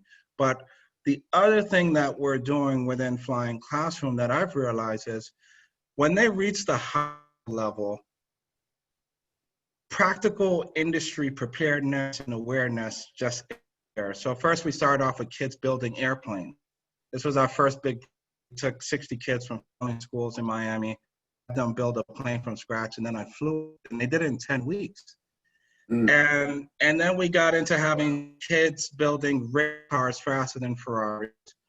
And then the next thing now what I'm doing is, I'm investing my own funds, and we're buying up homes in different parts of the country, and literally giving students in construction and trade departments the opportunity to refurbish these homes, bring them back to life, gain actual skills, and then turn around and rent it to teachers for affordable living. We have to make things, and part of the mentorship, it has to be practical. There's vision, yes, there's motivation, but if we can't make it tangible, it's that much harder to reach our kids. Wow. Profound. Mr. Laurie. Yeah, that is so profound. I'm serious. I mean, because we all know how many hours are invested in the classroom, but you so clearly present that it's not hitting home. They're not embracing it. They're not taking advantage of it. And I think that, what you're talking about is huge, because we're talking about a whole industry of teachers who don't feel as comfortable doing what is practical to have the great impact we should have. So I applaud you. I applaud what you're doing. And it takes me back when I was doing work in Miami, and I know all about your football team. I followed that football team religiously. But I went and visited the president of your ex-university, of your college, at Florida Memorial, a wonderful woman. She was trying to do the right thing. I think she's now since gone to Bennett to be the president of Bennett. But then I was thinking about what she was trying to do in your field. What she was trying to use the university as a learning laboratory for Black students to go into aviation. And I remember your campus. But that really brings me to another issue, which I think is so important.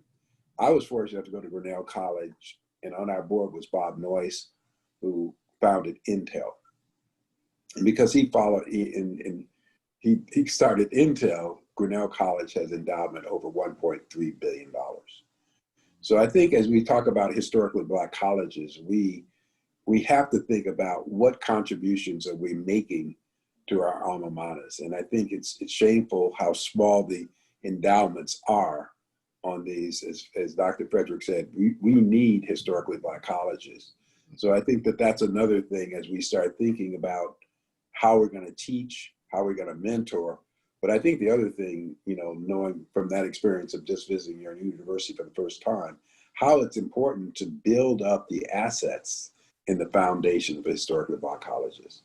Because we're competing against other schools, and they have more money, more endowments, and we have to make sure that our schools are endowed so that we can create more people like you, Camille, and more people like you, Charles, to be able to go out and change the world. I'm sorry, but I strongly feel this. Absolutely. Thank you, Mr. Lowry. Camille, I want to ask you that question too. I can identify coming from Trinidad and Tobago myself, and as you pointed out, the only acceptable professions so in our culture. So making that decision once you got to university in the US to combine engineering with your love of space, you must have had or found yourself mentors in that space. Tell us about that journey a little bit. No? Girl. It was, and it still is today, which is why I focus on, with my foundation, empowering and inspiring young women to get into these fields, these STEM fields, because back then there was none of my professors were women, and they couldn't relate. They didn't know how to mentor the couple of women that were in the major.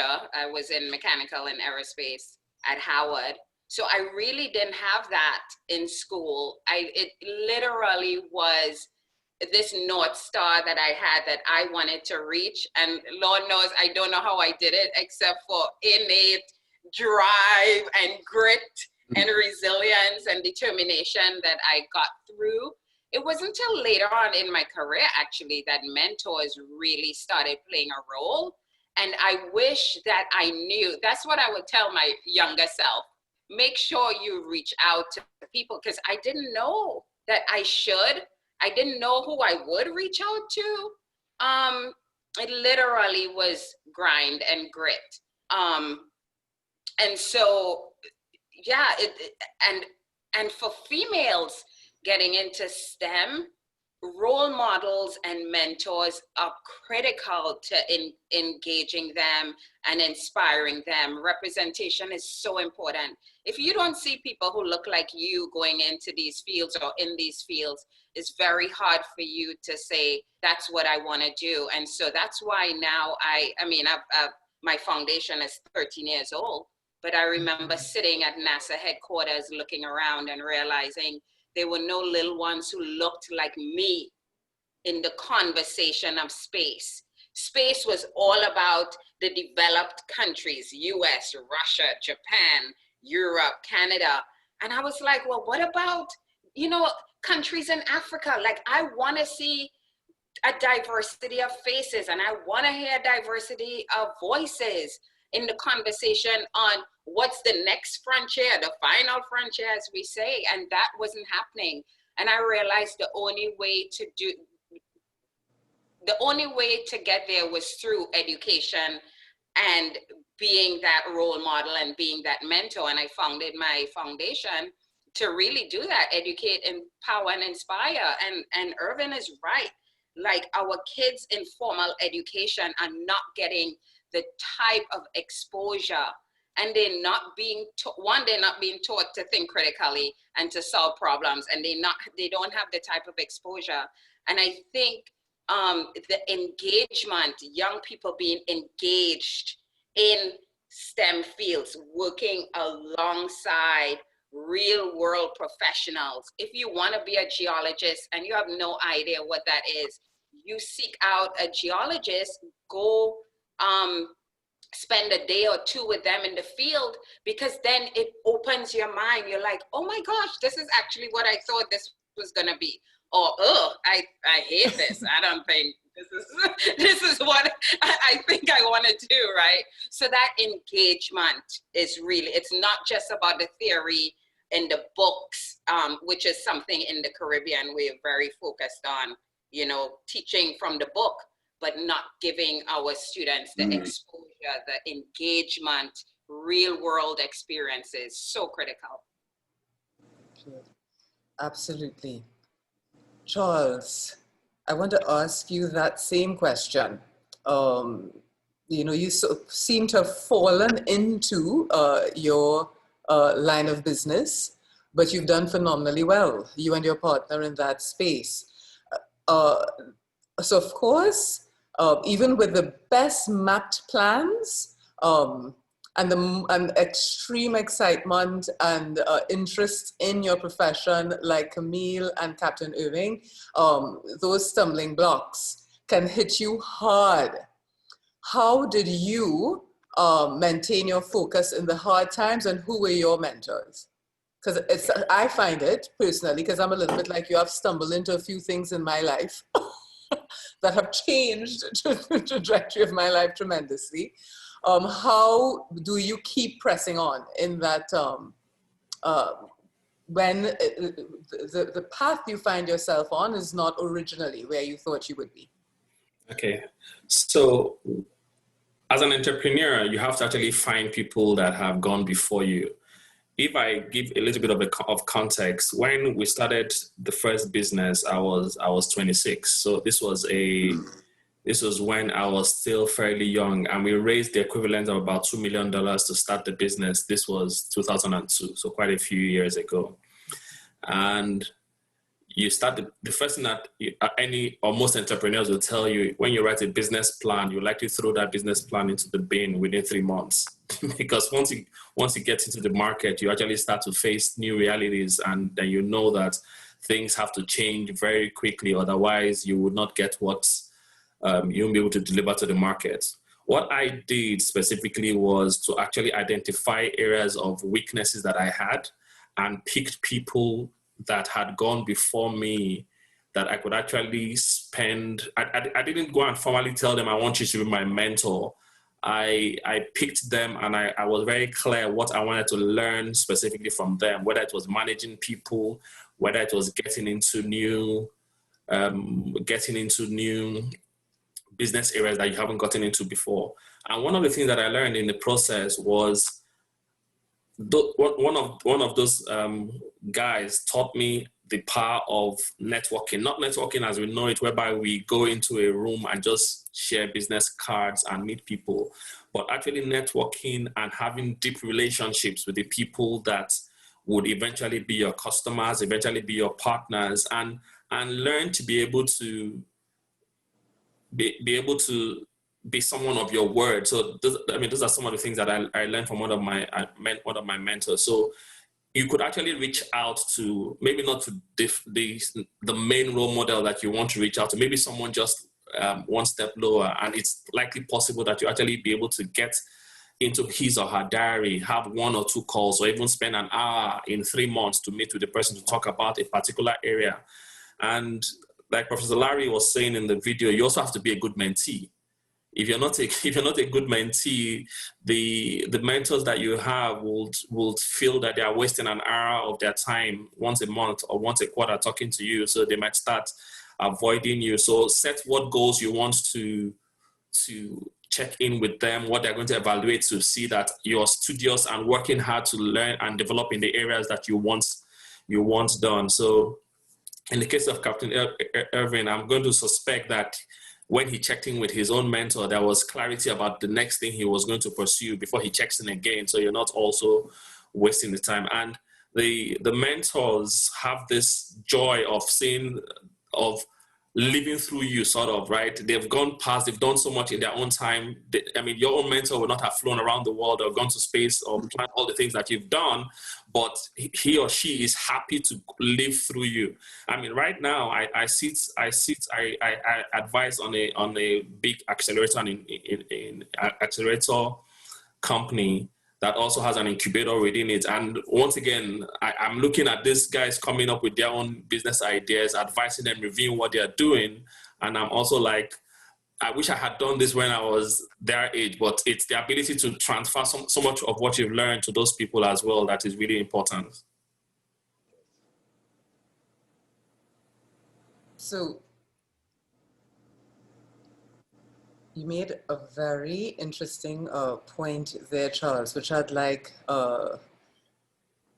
Lowry to comment on, having mentored so many people, and that is the importance of the quality of the mentee, which is also very, very important. It seems it takes discipline, commitment, and a certain level of respect, correct? Mr. Lowry, you talk a tremendous, you speak a lot about mentorship and the importance of reaching back, the importance of taking the time, the expertise of your mentor seriously as well. Give us, can you build a little bit on what Charles has just shared with us? Easily. I want to underline the point that Charles made, and I guess I made in the video.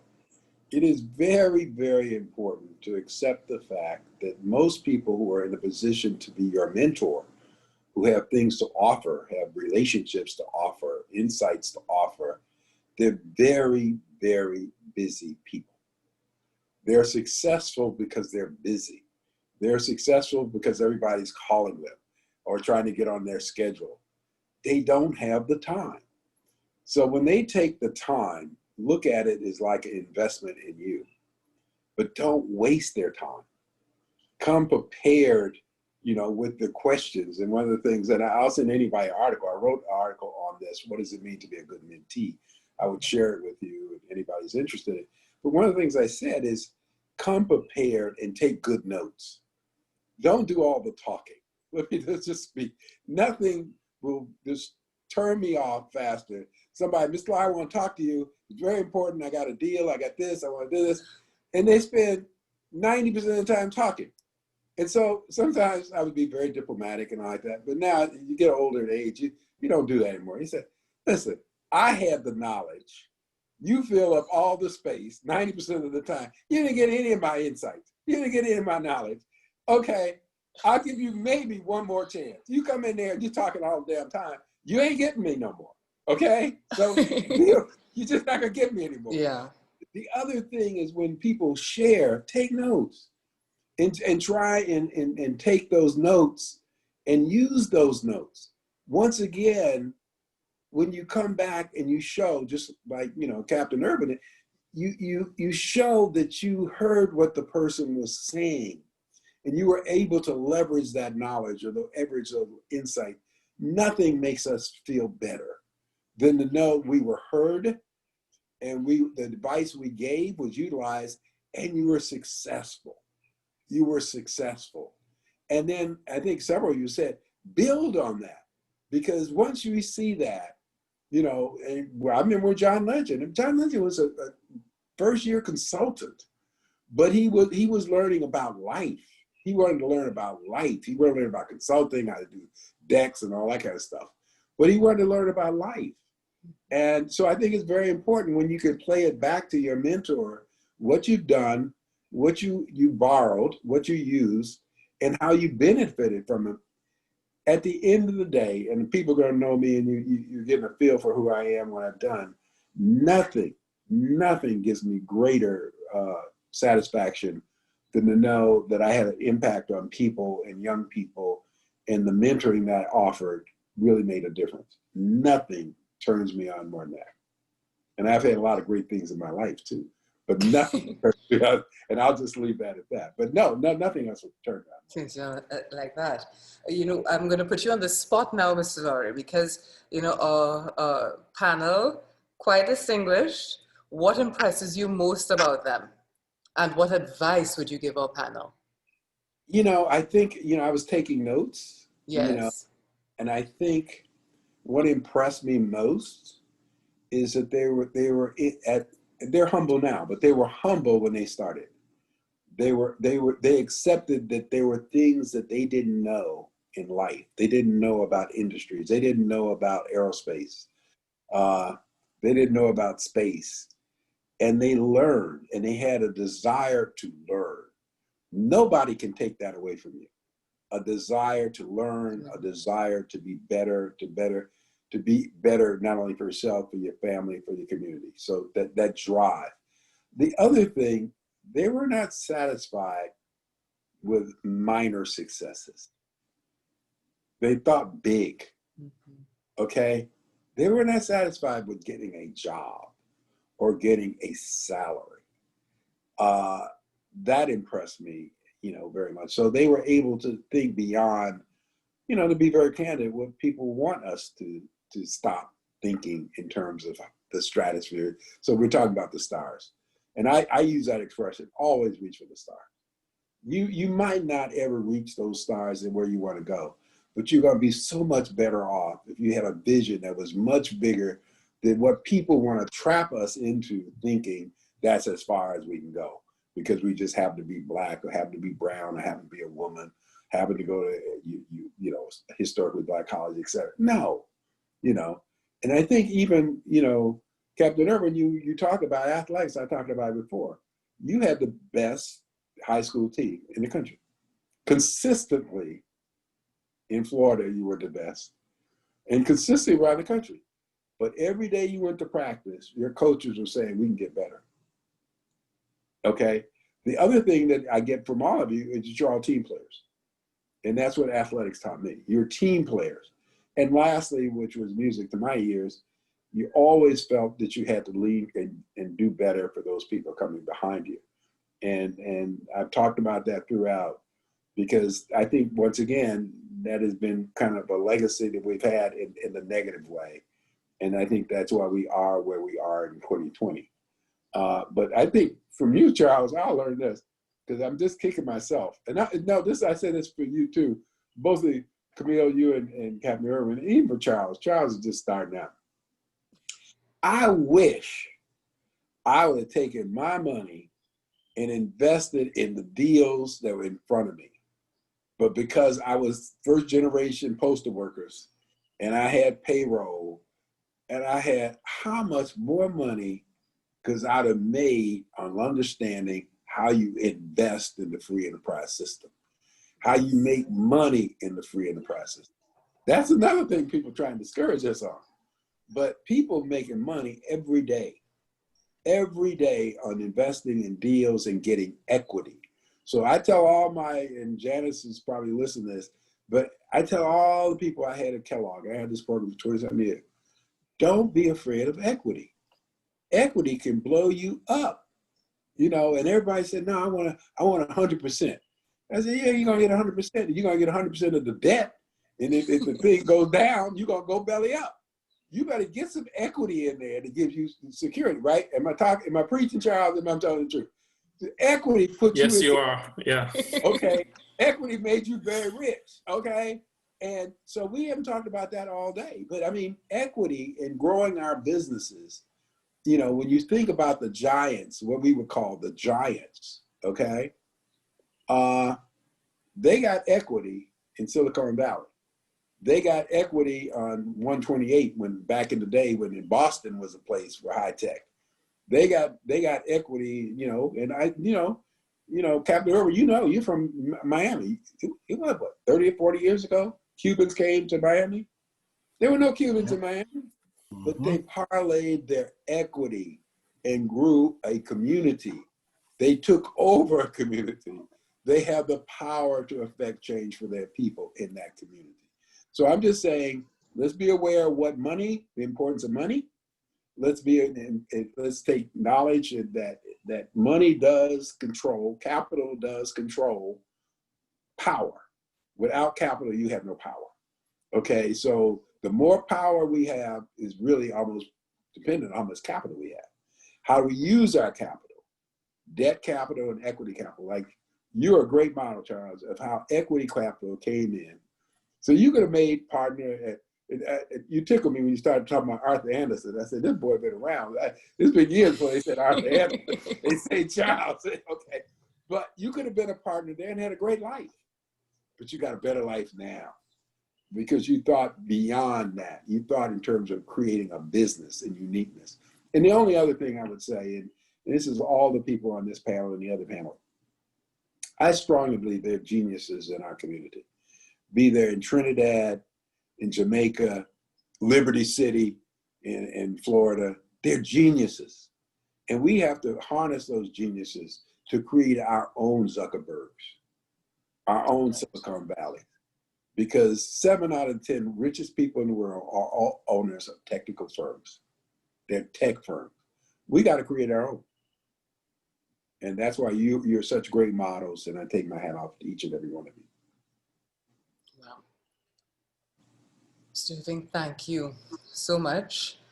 Unfortunately, we're running out of time. I'm getting messages here left, right, and center. But what stimulating conversation. I'm going to ask now quickly, we may have a little time to take 2 questions from our participants. So Dorothy, Sam, please feel free to jump in before we have to go with any questions for our panel or for Mr. Lowry. I'm giving you 2 more seconds and then I jump in. Okay. Here is Okay. Dorothy. All right, I appeared. Here we go. We have a question from Angela Lee Loy. She has a question for Professor Lowry. What would you say to a young version of yourself now, such conversation being moderated by your experiences and the changes that have taken place globally? Oh, I got 2 seconds to answer that. No, 1, think big. Think big and be very clear on the path you want to go, whatever industry you want to go. Be the best you can. Surround yourself with talents and people who believe in you, who will support you, who will not try and tear you down. Understand that without that vision and without that support, you can't make it. Never let anybody discourage you, because there will be people out there trying to discourage you. There will be crabs, unfortunately, crabs in the barrel who are going to try and tear you down. Don't listen to them. Don't listen to them. Don't listen to them. Be strong. Be strong to yourself. Be strong to your family. Be good people. Be good people. Be guided. Whatever your religion or whatever degree of spirituality you have, be guided by things that have motivated people for centuries.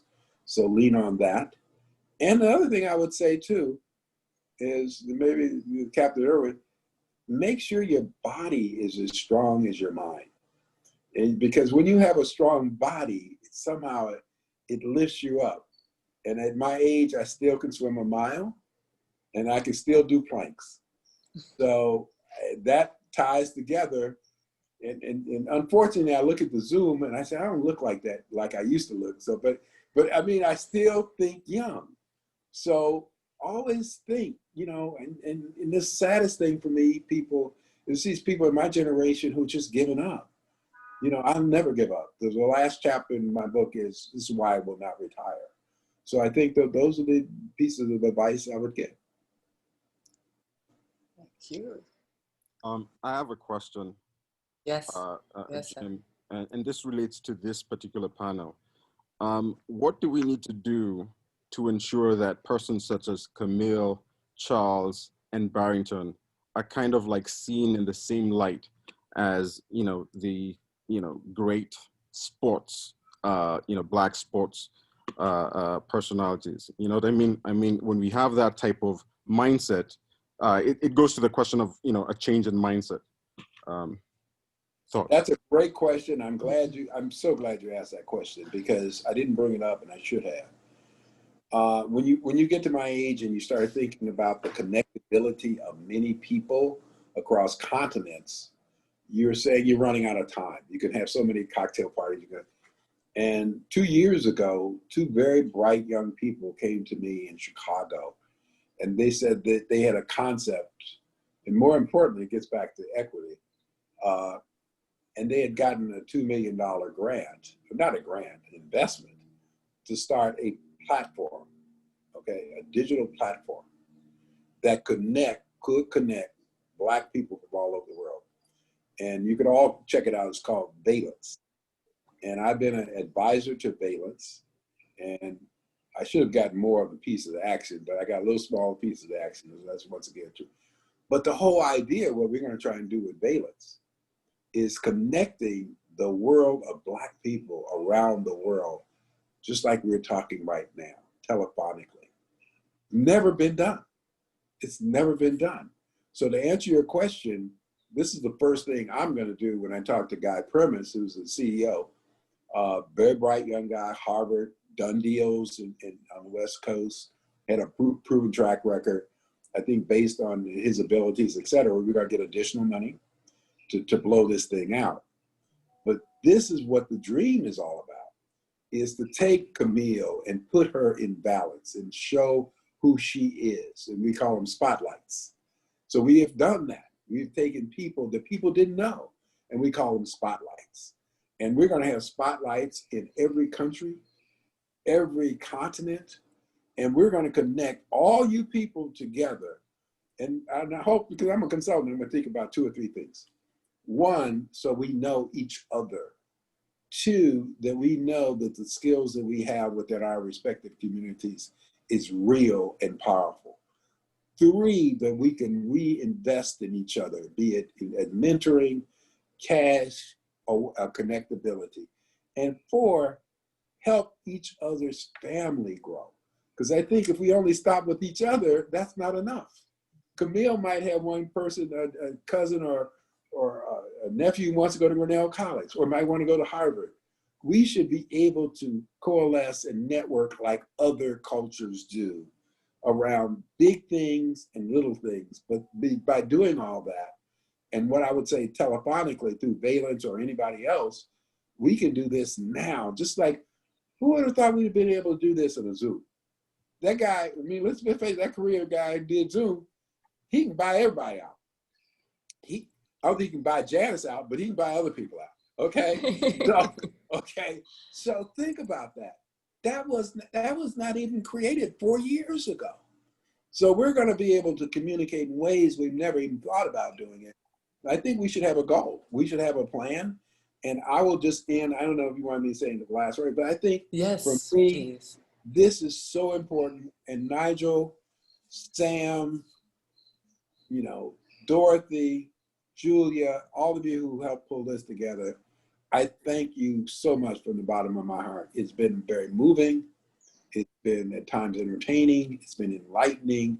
It made me cry. But I think for us to say this is just another event would really not take advantage of the opportunity. Maybe I was a vehicle for communicating with people that I didn't know and communicating with people around the world. But I would just hope that this is the first of many, many such sessions. And there'll be another Jim Lowry that you could bring up that could do that. But I would hope that we could do that. And I hope Valence could play a role in bringing this together with you and your countries and your governments. Needless to say, I'm working on a lot of big things. You'll be hearing about them. I almost gave one away with the president of Howard. But now is the time.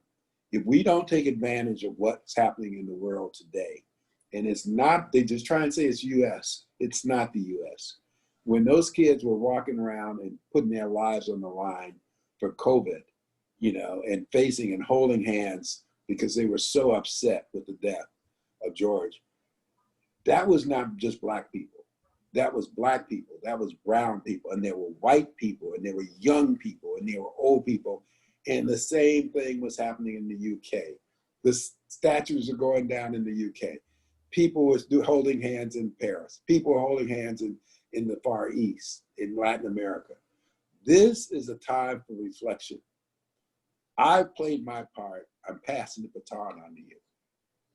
Take it, blow it up, make the world take stock of who we are. Thank you so much. Thank you, Mr. Lowry. Thank you so very much for your life, your insights. We very, very much appreciate you, and we're not going to let you down. I think our payback to you is to continue to have success like Camille, like Charles, like Captain Irving, Janice, taking up space and being very comfortable in that activity of taking up space, of putting ourselves out there, being proud of our successes. You know, when you were speaking just now, something came to mind, because having traveled the world as well and interacted with business people of all stripes, I have met very few people who look like me in the business sphere or professional sphere who have a publicist. But every a young entrepreneur I know of other races, even if they have nothing to do with entertainment, have a team once they get to a certain level dedicated to making the world aware of who they are, because that brings customers and clientele as well.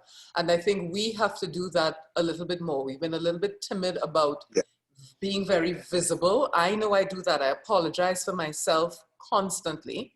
I observe others like me doing that. I have to constantly, as Janice said in our earlier session, whip myself together, straighten my crown and press on. And I think we all have to remember that in the midst of the hard work, in the midst of the connecting, we have to celebrate each other, and we have to do so loudly. Yes? Yes, absolutely. Thank you all so much. Thank you, Mr. You. Lowry. You did a great job, Wendy. I will always remember you. Oh, I remembered you when you were Miss Universe, but now I remember you in a different kind of way. Oh, thank you, sir. I will too, and I hope one day to have the opportunity to meet you in person. I hope so. Very soon. And of course, to our panelists, all of you, thank you so very much. I learned a lot today, as I'm sure our participants did. We very much, as Mr. Lowry said, this is the first, we hope, of many sessions like this. So we hope you'll join us again. I have to say thank you to our team very quickly. They did a phenomenal job putting this together relatively quickly. Nigel, Selena, our leader and champion. The most enthusiastic human being I know. Yes. Dorothy Davis, absolutely a delight. Very quiet and effective, silent and deadly in her performance and execution. Dorothy, thank you so much. Sam, what can I say about you, Sam? Also very quiet, very important, a member of this team to just keep it together, keep us moving, keep us focused, as was Julia, who is Mr. Lowry's assistant, correct? Yes. Julia's been great working with us. And of course, Brianne. Brianne has been texting me and keeping me on time and making sure that we keep this program moving so we can get in everything we want. It was a lot. I think we got great snippets. If you have not yet read Mr. Lowry's book, you absolutely must, and it should be next to your Bible, your Quran, your Torah, whatever on your nightstand. It really is much more than a memoir. It's really life tools for succeeding. So Wendy, I just wanted to say a quick thank you to Luke Gomes, who did the bio, really stayed up until 4 yesterday. to our singers and the entertainers who went through the night before. Absolutely. And Jeremiah Reyes, who was on the pan, he's a fantastic panelist. So thank you all. Thank you. In 2021, I will visit Trinidad and other countries, and I will sign the book personally. Okay. And we look All forward. right. We'll be there with bells on. Okay. Thank you. Bye bye.